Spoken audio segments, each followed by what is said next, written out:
할렐루야, 함께 하신 주님을 찬양합니다. 오늘같이 나눌 하나님의 말씀 신명기 4장 44절부터 5장 10절까지의 말씀을 통하여 다시 듣는 십계명이라는 제목으로 같이 나누기를 원합니다.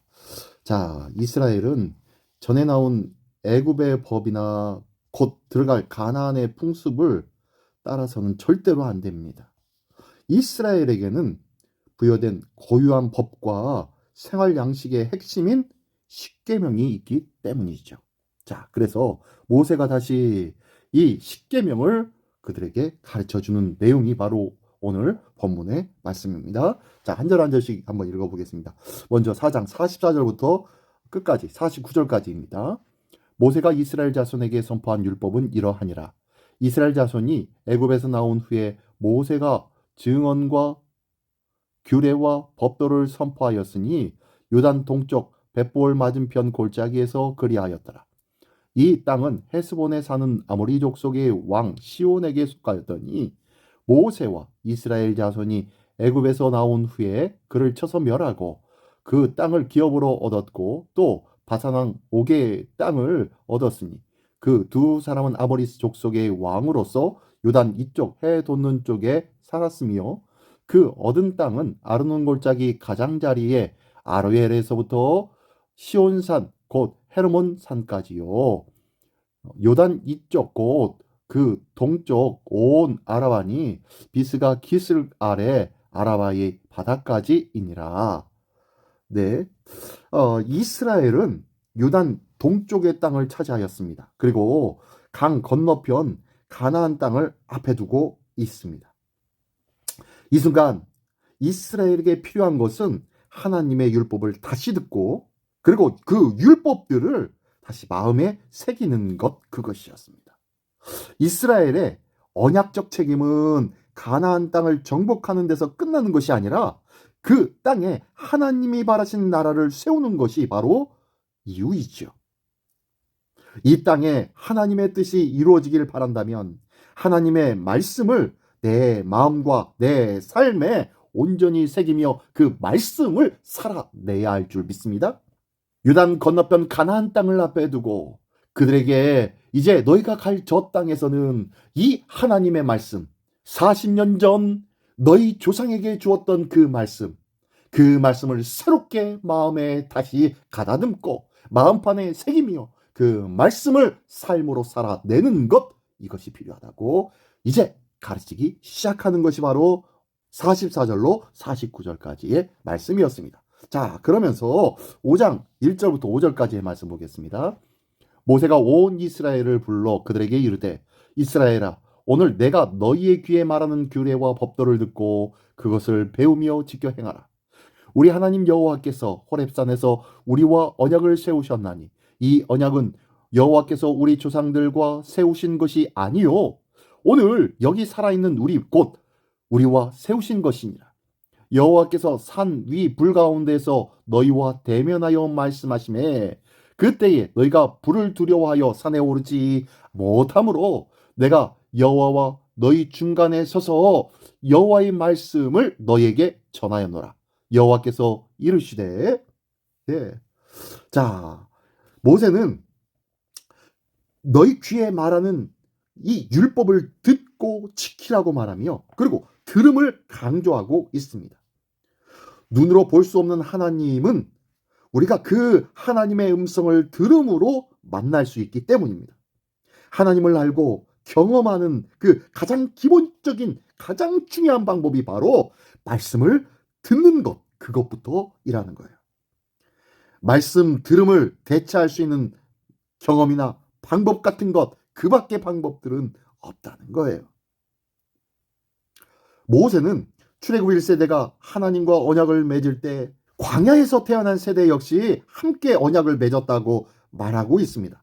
그러면서 조상들과 맺은 이 언약이 다음 세대에도 유효하다는 것을 강조하고 있지요.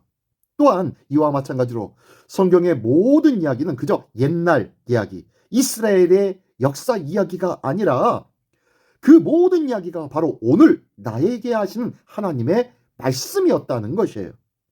오늘도 그 말씀으로 오늘 살아야 할 줄 믿습니다. 그 말씀을 날마다 묵상함으로 성경 속 과거와 현재의 나를 연결하여서 볼 수 있으며 점검할 수 있다는 것을 기억하십시오.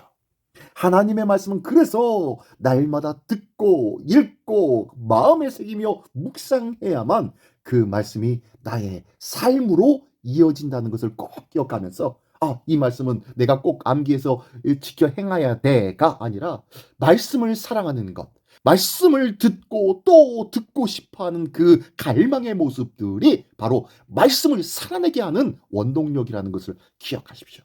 오늘도 하나님을 사랑하는 그 귀한 마음이 풍성하기를 예수님의 이름으로 축원합니다. 예, 그러면서 6절부터 10절까지의 말씀입니다.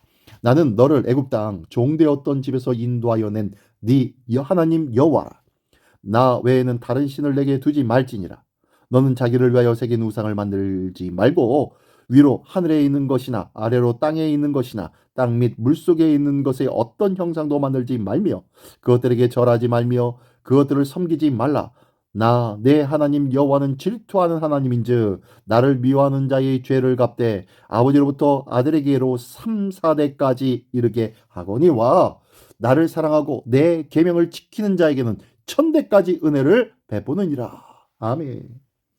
우리 하나님은 어떤 하나님이십니까? 구원하신 백성에게 하나님은 율법이라는 것을 주셨고요. 그리고 이 율법을 통하여 하나님의 백성으로 살도록 만들어 주시고 있어요. 그리고 하나님께서 당신이 살리신 백성에게 앞으로 살아갈 방법을 알려주신 것이 바로 이 말씀인 것이죠. 하나님이 주신 이 율법은 구원의 조건이 아니라 구원의 결과라는 거예요. 율법은 하나님의 백성이 된 사람에게 합당한 삶의 태도를 가르쳐주는 또 하나의 은혜라는 것을 기억하십시오. 이걸 알면 말씀에 기록된 명령을 짐스럽게 여기지 않고 감격과 감사로 따를 수밖에 없을 것입니다. 그래서 우리의 사랑과 경배를 받기에 유일하신 그분 하나님, 그 하나님은 어떤 형상으로도 표현할 수 없는 영원 무한하신 분이 바로 우리의 하나님이신 줄 믿습니다. 그러니 다른 신을 겸하여 섬긴다는 것 말이 되지 않겠지요. 하나님을 어떤 형상으로 치환할 수 없기 때문입니다. 특히 말씀하시는 하나님을 목소리 없는 형상으로 바꾸려는 시도는 하나님에게 재갈을 물리고 하나님의 살아있는 목소리를 피해 달아나는 것과 무엇이 다르겠습니까? 자, 이제 우리는 오직 말씀하시는 우리 하나님만을 우리의 주님이자 왕으로 인정하며 날마다 주님을 따르며 기뻐하며 순종하는 우리 모두가 되시기를 예수님의 이름으로 축원합니다. 기도하겠습니다. 전능하신 주님 감사합니다. 오늘도 하나님의 선물 중에 선물인 이 말씀을 마음에 새기게 하여 주시옵소서. 이 귀한 하나님의 법을 따라 날마다 기쁨으로 감격하며 살아가는 하나님의 거룩한 백성 되게 하여 주시옵소서. 말씀으로 다시 재피조함 받는 하나님의 거룩한 백성으로 서기를 원하오니 오늘도 그 말씀이 육신이 되어 우리 가운데 거하신 예수 이름으로 감사하며 기도드리옵나이다. 아멘.